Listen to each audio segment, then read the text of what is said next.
Hey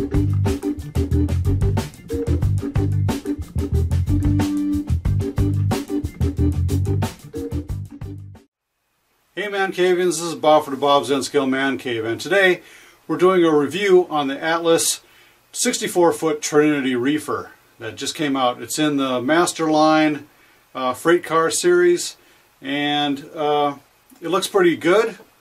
So I'm going to take a look. I got a couple others from ExactRail that I bought a few years ago, and so I'm going to kind of do a little comparison between the two and see which one is better and which one has more problems or no problems at all. Let's go take a look. Okay, here's the Atlas 64-foot Trinity Reefer, and this is number 111111. I like that number, so I picked it up. And I picked it up from House of Trains here on Maple Street in Omaha, Nebraska. There's their phone number if you want to give them a call and find out what they have. Sometimes they have some interesting stuff. They buy used things as well. So give Dave a call if you want. Just giving them a little plug real quick. So as you can see here, it comes in a nice jeweled kind of case. Kind of standard for most N-scale manufacturers these days. And it's the Masterline freight car series. So it should be highly detailed. Comes a package real nice with a nice plastic covering. As you can see, this Trinity Reefer sits well on an N-scale track. Of course, it's N-scale. But first things I notice about this Atlas rolling stock is that the color is very white. It seems like it has a very good brightness to it. The white is actually a lot white, and the detail on this door is very good. You can see the lettering on all the labels, all the piping for locking the door in place when it's closed, and the slide mechanism, everything down here is very detailed, and it looks very realistic. It's a Atlas Masterline, so I'm expecting it to have a lot of detail, and so far it looks like it.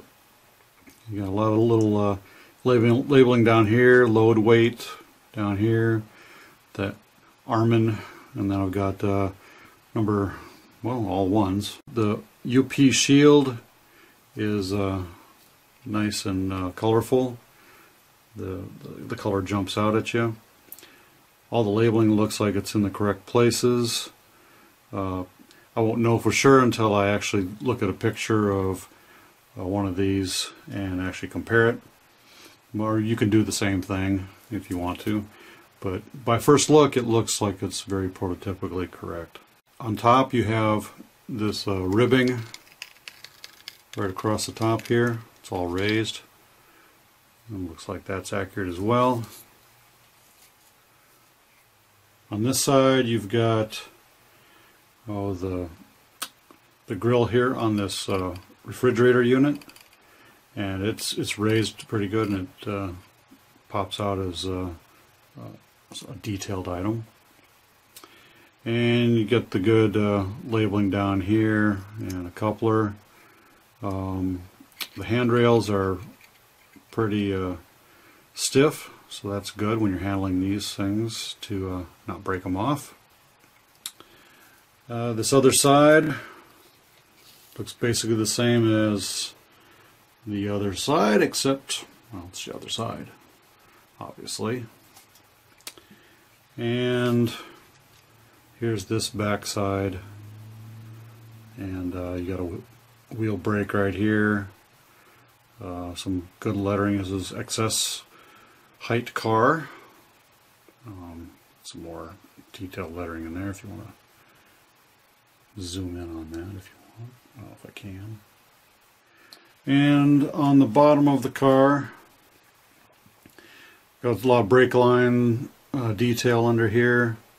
Body mounted couplers, which means you have free flowing trucks right here that are set back a little ways from the coupler, so that's a little different than some other manufacturers who may have to put a long coupler attachment on there. But body mounted couplers, nice detail there.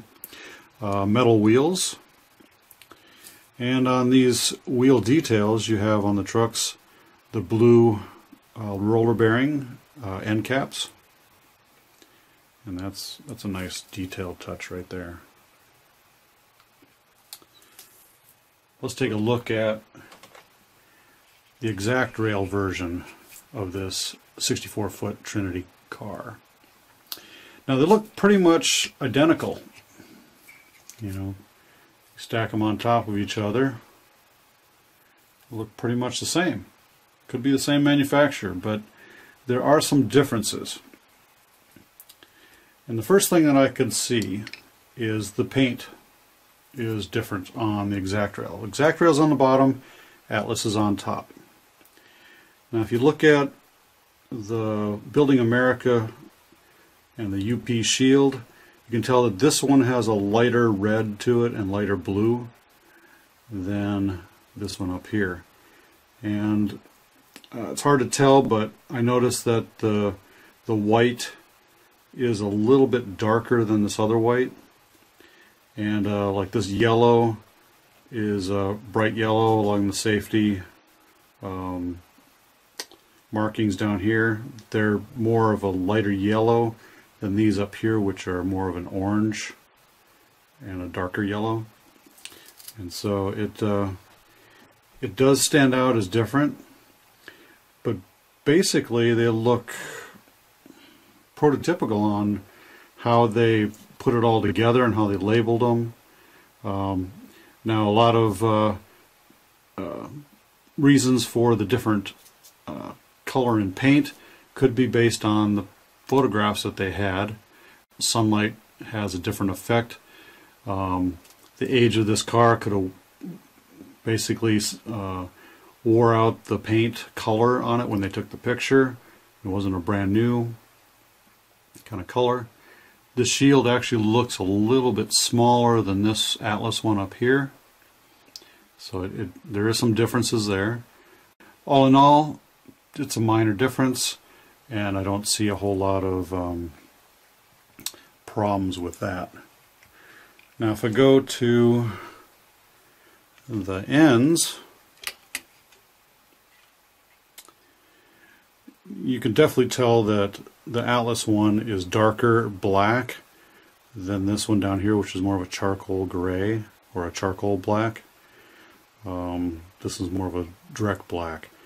The refrigerator unit is definitely different. It doesn't have as much ribbing. There are little tiny fins on there, and it's a different refrigerator unit altogether. Actually, when I was taking this out of the package, this refrigerator unit on the ExactRail fell off. I need to put a little glue on that.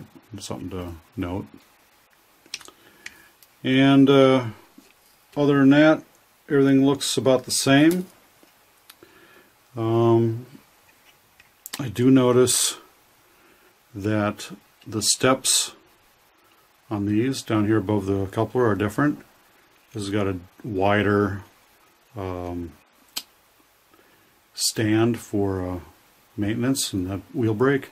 This one here is a nice thin one.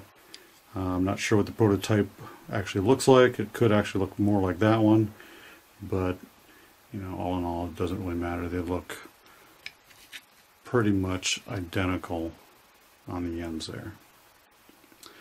So how do you tell these two apart?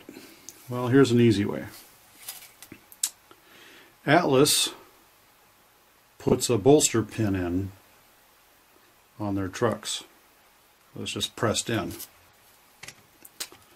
ExactRail puts a screw in.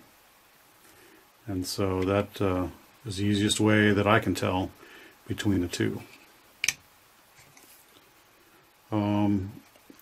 Between the differences, you know, the detail on the bottom seems a little low on the Atlas one. ExactRail seems a little bit more detailed, more piping over here. There's actually a kind of a couple of cut levers over on the ends that are painted yellow.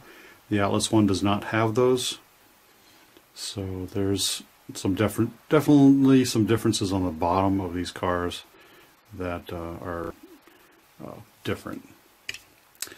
So in that case, the ExactRail had better detail on the bottom than the Atlas did. There's no cut levers here at all. So it does have some different kinds of detail here on this area, but you know, it's whoever made it. Okay, let's go take a look at see how this thing rolls on the track. Okay, do a little test of it rolling and see how free rolling these wheels are. Let's give it a little push. Oh, maybe a little bit more than a little push. It only went to there.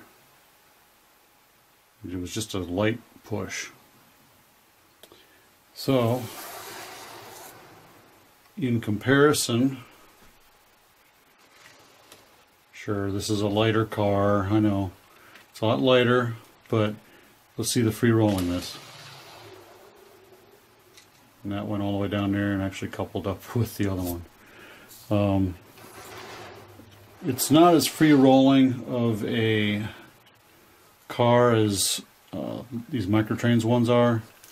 I think they're heavier. They may be weighted a lot better for more accuracy. The problem I do notice is that if you're pushing on it and it hits corners or whatever, if you lean over to one side, it binds, which means that the wheels on the bottom are touching the frame of the body. So these wiggle back and forth. If you push on one side, it's going to bend down a little bit and scrape the wheels on the bottom down here, and that binds up. So if you are having problems with pulling a long train up a hill, you have these on there, chances are this is what's causing it to be a lot heavier and more strain on the engine, which, you know, just ain't pulling as like it used to. But yeah, it barely moves. I mean, like this. And it should be moving. I'm going around, starting to go around a curve, and it just kind of, it binds up a little bit. So it's not as free rolling of a rolling stock as you would hope. Now, to be fair, the ExactRail is slightly better on this. It doesn't seem to bind when you hit over the edge, but I think it also has to do with the stiffer way of mounting the trucks to the body with a screw. These are they rock back and forth and a little bit looser. I've even tried pushing them in a little bit more, and they're all the way in. So other than that, they roll well on a flat track. Start hitting curves, you might, you know, have some pull, but chances are, if you're pulling them behind other rolling stock, of course, you're pulling right on the body itself, so it should stay relatively centered. If you go around some really tight curves, you may end up starting to pull the body into the inside of the curve and thus bind the wheels. So you may have to look out for that if you have that problem, especially on tight curves. So I would recommend, you know, putting them on or larger radius turns, you know, 22 or so degrees, maybe a little more sometimes. Okay, one thing I want to note is When compared to a Microtrains boxcar here, these airlines down here, these magnetic trip pins, you can tell that the Atlas one sits lower than the Microtrains one. Has more of a curve and sits lower and more even with almost the level of the top of the track. This is going to cause problems when going through switches, especially Atlas switches, which is ironic. I did notice in trying to put the car down a slight incline, or actually kind of a steep incline, I use kind of for my hump yard, my loading track, that when it got down the bottom of the hill, it hit the switch and jammed into the re-railer area of the switch because it was sitting too low. It wouldn't pop up. But that's also attributed to the wheels sitting farther back than the edge, which if they were down here toward the end of the boxcar is, the wheels would keep that trip pin above the switch and causing some problems. You can't really take the trip pin out because then your coupler falls apart, and you don't really want that to happen. So the next best thing is either to push it higher into the coupler to raise it up to keep it out of the way of getting snagged. Based on the coupler height, it looks even with the Microtrains one, and so I'm happy with the coupler height. Just the trip pin needs to be adjusted. Okay, I know some of you are probably wondering how much does this car weigh, and so we're going to go with ounces at the moment. That's 1.5 ounces, or 43 grams. The ExactRail ironically weighs exactly the same. Well, 42 grams, but even then about 1.5 ounces. So they're roughly the same weight.